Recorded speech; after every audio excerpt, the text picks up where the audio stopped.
Greetings. This is a good view. It's 32 degrees Celsius or 90 degrees Fahrenheit out. Either way you look at it, it's hot. But hot's a good thing. Better than winter. You can sit outside and enjoy one of these little things. I see a lot of people talking about Rolex and about Patek Philippe and about the Rolex bubble and how high can the market bear the prices, and Rolex is pricing themselves out of reach of the average working person, I believe. When the Submariner, 35 years ago it was 900 bucks. 60 years ago it was $130. Now it's $8,550 plus tax. And it's a stainless steel watch. And so for that amount of money, I really don't think I'm interested in a Rolex Submariner anymore. It's just too much money to have on my wrist. If I want a quality Swiss watch, I can get a Hamilton here. It's a Swiss watch. It's automatic. It has the day, the date. I kind of like the way it has it on the up by 12 o'clock there. It's a unique watch, and it's quality, and it's Swiss made. If I want a workhorse watch, I can get a Seiko. Here's the Seiko. This is the Seiko field watch, 42 millimeter, and probably $100, $125. Now for the Hamilton, we're talking $340. The list on it's about $500, but you don't need to pay that much. Or you can get the durable Seiko SKX 007, 009. You can get it with a black dial, a black bezel. It comes with a Pepsi bezel. Right now, I'm bidding on one on eBay just because it's a good deal. So Rolex, how does Rolex affect the average person that owns a watch in the world? I really don't think they do. Rolex watches go to probably about 1% of the population in the world. No more than 5, I'd say. But there's a shortage on Rolexes. You can't go to the dealer and buy one. I know people love the brand, but you got to think about when you buy a watch.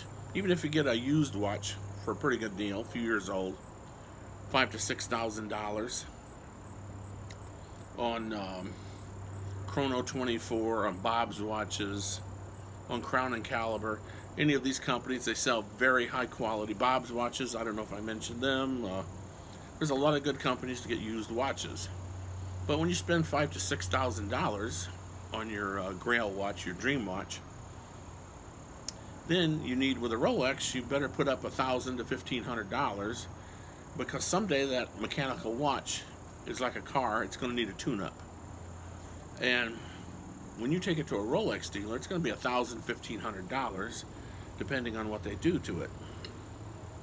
Now, I just got my Seiko SKX 173 back from the Seiko Service Center, and it was with shipping and the service for this movement, it was $139 shipping included. So that's not too bad. Or with a Seiko, you could put it in a drawer and buy another watch for $200. But with the Rolex, the downside, they're beautiful watches. I love them. They're plus or minus 2 seconds a day.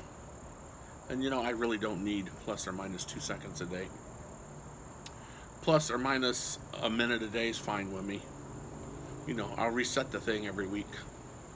In the old days, you used to wind the watch every day, so I don't have any problem resetting it. But a lot of these Seikos they're minus 20 or plus 30 seconds a day, and that's just fine with me. You know, to me, that to my standards, that meets my standards. And the Hamilton, it's more accurate yet. It's got the ETA movement in it. I'm sure if you send it off for service, it's not going to be $1,000.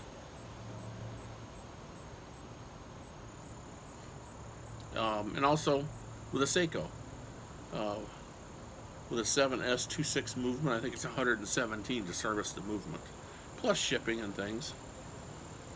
But that is a big difference than $1,000 to $1,500. And even you see local watch dealers, well, we can service your watch for $500.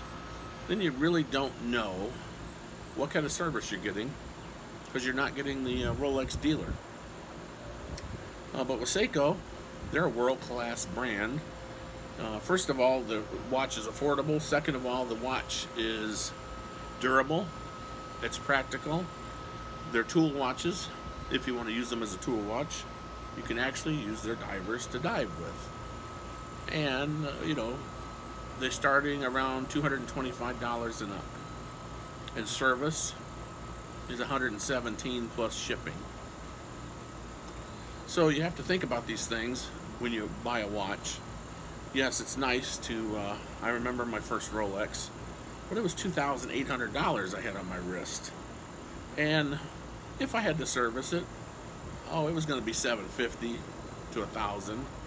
So I said, well, I don't know if I want to do that. So I'm just saying, for practicality, and for a watch that's a tool watch that's usable, I'd say your Hamiltons, your Seikos. I've never owned a Citizen watch. People love them, and I guess the quality is about as good as Seiko. But I'm sticking with Seiko because it's my my first watch was the 6309. I'm probably going to contact the guy that I traded it to back in the 80s and see if he'll sell it back to me. Because if he does, I'm calling the Seiko Service Center and having it rebuilt. Because it means something to me. It has a sentimental value that I bought it in Cuba when I was in the Navy. But for practical purposes, you know, it's just not practical to spend $5,000, $6,000, $7,000 on a watch and then have to spend $1,000 to $1,500 to have it rebuilt every 10 years or whatever. That's just, to me, the numbers don't add up. They don't make sense to me. So I think I'm going to stick with my Seiko watches and my Hamiltons. Good brand, Swiss quality, Swiss made watch. Seiko or Hamilton has a nice history behind it, and I got a 1963 Rodney that still runs. You wind it up, you wind it up every day, and it's a good watch. And I was like 6 years old when that watch came out. So, but I just don't think watches. Well, to me personally, you know, I like them. It's fun to wear them and everything. But if they're $1,000 and up, they're just not practical to me. That's just too much money to have sitting on your wrist. But you know, $200, that doesn't bother me. I could sleep with it.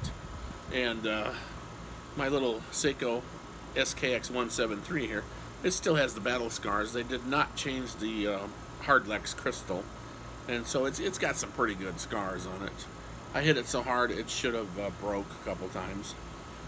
But I was just working with the watch and, you know, wasn't paying attention. I pay more attention now, because if that happens to the Hamilton, it's not going to be a good day for me. So I'm just more careful with watches now. But, you know, that's my opinion, like everything else. And I like watches, but you need to be practical too, to a point. So if you like the video, subscribe, hit like, tell me what you like, tell me what you don't like. And in the end, you remember to keep your watches all wound up.